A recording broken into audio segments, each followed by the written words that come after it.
সন্ধ্যায় উপস্থিত সমস্ত সুধীবৃন্দকে আমাদের প্রণাম, নমস্কার, শুভেচ্ছা আর ভালোবাসা জানিয়ে আমাদের আজকের নিবেদন কবি শুভ দাশগুপ্তর লেখা কবিতা আমার রবীন্দ্রনাথ।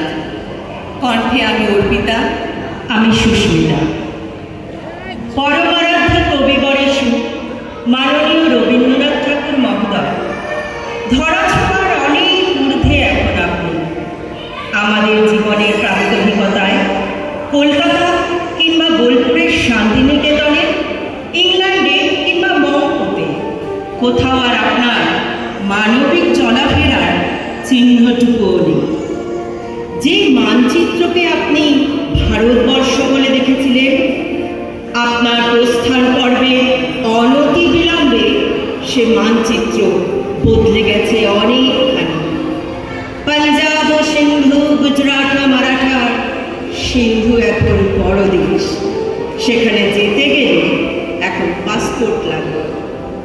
মান্য কবিবর, সেই বদলে যাওয়া মানচিত্রের রক্তাক্ত পটভূমিতে দাঁড়িয়ে আমি একজন সামান্য মেয়ে। আমাদের মতো মেয়েদের জীবনে আপনি এক আশ্চর্য স্বপ্নময় দেবভূমি, যেখানে যাবার স্বপ্ন আমাদের উদ্দীপ্ত করে, আর যেখানে পৌঁছতে না পারার চিরকালীন গ্লানি আমাদের বিদীর্ণ করে, বিদ্ধ করে। দেশভাগের মর্মান্তিক যন্ত্রণাকে সম্পত্তি করে আমাদের ধ্বস্ত পরিবার একদিন এসে বাসা বেঁধেছিল টালির ঘরে, শহর থেকে বহু দূরের গ্রামে। বাবা কখনো দোকানদারি, কখনো ছাত্র পড়ানো, কখনো এটা সেটা করে প্রখর জীবন স্রোতে বহু ছেলে মেয়ে নিয়ে আজীবন চেষ্টা করেছেন ভেসে থাকতে, বেঁচে থাকতে। তার সম্বল বলতে কিছু ছিল না, না টাকা পয়সা, না আশা ভরসা। ছিল সাহস, আর ছিলেন আপনি। হ্যাঁ, উঠতে বসতে, চলতে ফিরতে, কথায় কথায় বাবা বলতেন আপনার কথা, আপনার কবিতা আর গানের কথা, আপনার নোবেল প্রাইজ পাওয়ার কথা, আপনার নাইটহুড ত্যাগের কথা, আপনার গোড়া চোখের বালি যোগাযোগের কথা, গীতাঞ্জলি ছিন্নপত্রের কথা। আর এইসব কথা যখন বলতেন, দারিদ্র লাঞ্ছিত সেই দিনহীন মানুষটি সমস্ত মুখ করে জ্বলে উঠত আলো। আমরা যারা শুনতাম, আমি, দাদা, মা, আমাদের দৃষ্টির চেনা পরিধির সীমাটি নিয়ে অসীম এক আকাশ উঠত জেগে, যে উদার নীলিমায় কেবল গান, কেবল ছবি, কেবল প্রশান্তি। দারিদ্র আর অসাফল্যের টানা করে নেব না আমাদের উদ্বাস্তু জীবনে। আপনি ছিলেন এক অশেষ মাধুরী। কবি আপনার জানার কথা নয়, আমরা জানি। আমরা দেখেছি অনটন আর নিরুপায় দারিদ্র কি ভয়ঙ্কর আগ্নেয় শক্তিতে জ্বালিয়ে পুড়িয়ে দিয়েছে আমাদের নিরন্ন জীবনকে। তবু যখন দিনগত তাপক্ষয়ের উপান্তে এসে একটুখানি মাটির দাওয়ায় বাবা বসতেন, চৈত্রের সন্ধ্যার বাতাস কপালে নিয়ে, তখন নুয়ে পড়া, দুমড়ে যাওয়া সেই হতমান মানুষটি কি বিশ্বাসে যে গেয়ে উঠতেন, নাই নাই ভয়, হবে হবে জয়, খুলে যাবে এই দ্বার। গাইতেন আর তার গাল বেয়ে নেমে আসত ব্যথার পরশ লাগা অশ্রুধারা। সব হারিয়েও বাবার জুড়ে ছিলেন আপনি। আমরা তখন অবোধ শিশু। সেদিন ছিল শ্রাবণের এক অবিরাম বৃষ্টির রাত। আমাদের ভাঙা ঘরের চাল ফুটো হয়ে ঝরছিল স্রোতধারা। আকাশে সেদিন ঘন দুর্যোগ।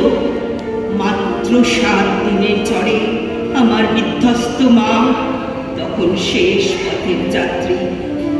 ঝড়ে পুড়ে যাওয়া মায়ের গায়ে বাবা তখন হাত রেখেছে একটু শান্তির স্পর্শ দিতে। চোখে জল। মা বললে, ছেলে মেয়েরা রইল। বলতে বলতে মার চোখ বন্ধ হয়ে এলো।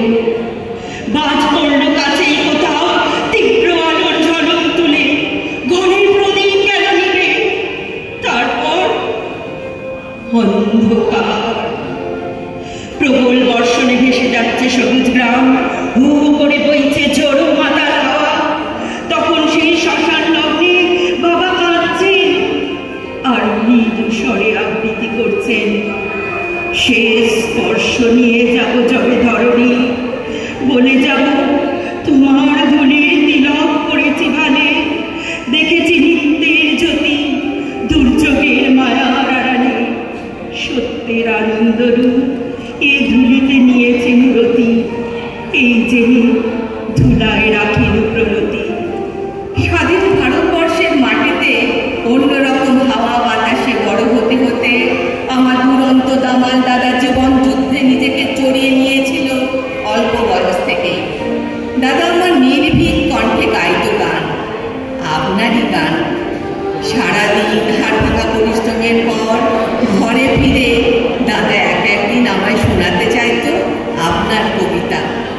তৃপ্ত হিরণময় কণ্ঠে সে আবৃত্তি করত, হে সুন্দরী বসুর ঘরে তোমা পানে চেয়ে কতবার প্রাণ উঠিয়াছে গে। খিদিরপুরের এক কারখানায় দাদার সামান্য চাকরি। শিক্ষিত এক স্বাধীন ভারতীয় যুবক কাজ না পেয়ে দুমুঠো ভাতের আশায় হাতুড়ি পেটাতো গনগনে বয়লারের সামনে দাঁড়িয়ে।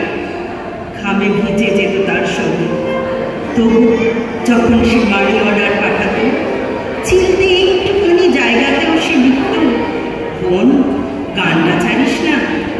গান আমার হয়নি কবি, আসলে বেঁচে থাকাটাই হলো না ঠিকভাবে। এখনো ছাত্র পড়ায় টিম টিম করে জলে কেরোসিনের শান্ত আলো।